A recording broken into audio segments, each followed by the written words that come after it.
अस्सलाम वालेकुम नाजरीन, मेरा नाम मोहम्मद उस्मान है। अस्ट्राला जल उस्मान यूट्यूब चैनल पे नाजरीन को खुशामदीद। नाजरीन, आज हम बात करेंगे मुल्क की मौजूदा सियासी और माशी सूरत हाल पे।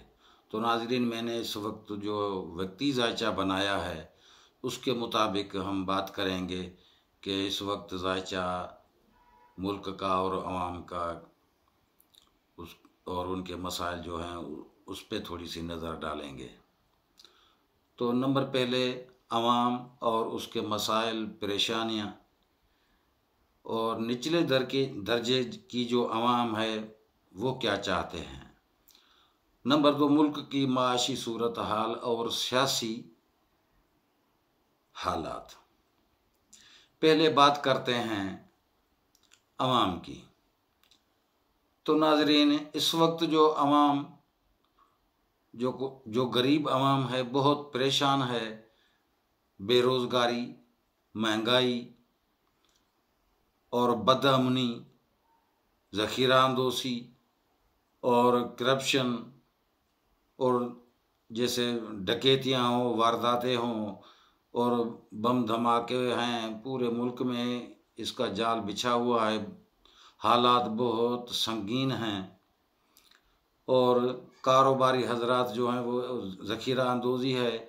जो लोग भी इसमें स्मगलिंग है या जो भी हैं इसमें जो भी मुलविस हैं वो तो किसी से छुपे हुए नहीं हैं।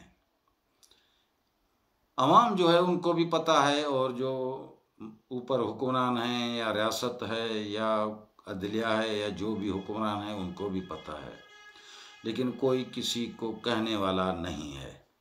तो इस वक्त अवाम जो है सिर्फ फौज में ही उम्मीदें लगा के बैठी है।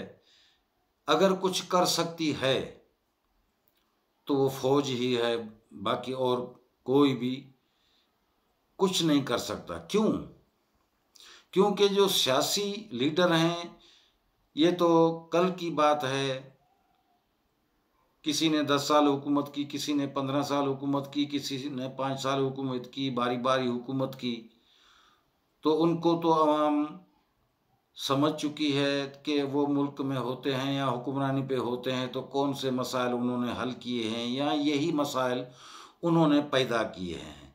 ये भी किसी से ढका छुपा तो नहीं है, लेकिन गरीब आवाम जो है वो अगर करे तो क्या करे, मजबूरी है। अगर कोई कह भी नहीं सकता, कर भी नहीं सकता, क्योंकि अवाम इस सियासी लीडरों से, ये शाही खानों, जागीरदारों, वडेरों से तंग आ चुकी है, इनकी सियासत से तंग आ चुकी है। लेकिन गरीब आवाम करें तो क्या करें, मजबूरी है। क्योंकि इस वक्त आवाम का जो सितारा है वो सिर्फ यही उम्मीदें लगा के बैठा है कि अगर फौज कुछ कर सकती है तो कर सकती है। वैसे भी अवाम में ये मशहूर हो चुका है और जो सियासतदान हैं या कुछ और भी ऐसे अनासर हैं कि भाई फौज भी मुल्क को लूटती है, फौज ने खाया है। अरे भाई, ऐसा बात नहीं है। अगर खाया है तो फौज तो मुलाजिम है, अगर वो खाती है तो फिर भी कुर्बानियाँ तो फिर भी फौज देती है।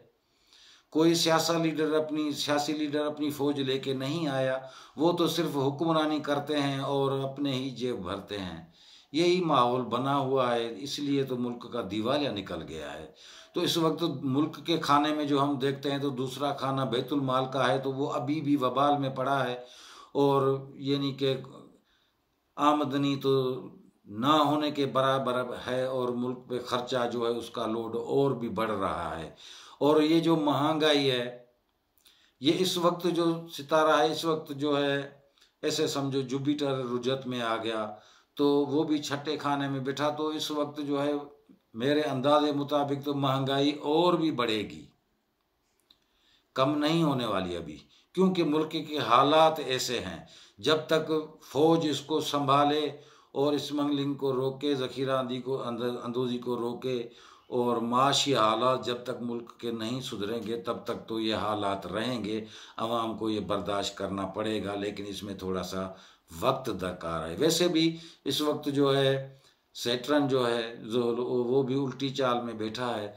रुजत में बैठा है वो यानी कि सनद से, कारोबार से, वसाइल से ताल्लुक़ रखता है, तो उसमें भी वो रुजत है, उल्टी चाल है, तो वो कोई भी ऐसे समझो कि मुल्क के जो ख़जाने हैं या मुल्क के जो कारोबारी इदारे हैं, PIA है, स्टील मिल है, या मवासलात है, या जो भी इदारे हैं जो हुकूमत के जो आमदनी का ज़रा हैं, वो भी खसारे में हैं, नहीं चल रहे, क्योंकि आमदनी ना होने के बराबर और उन इदारों को, हुकूमत को वैसे लेने के देने पड़ रहे हैं।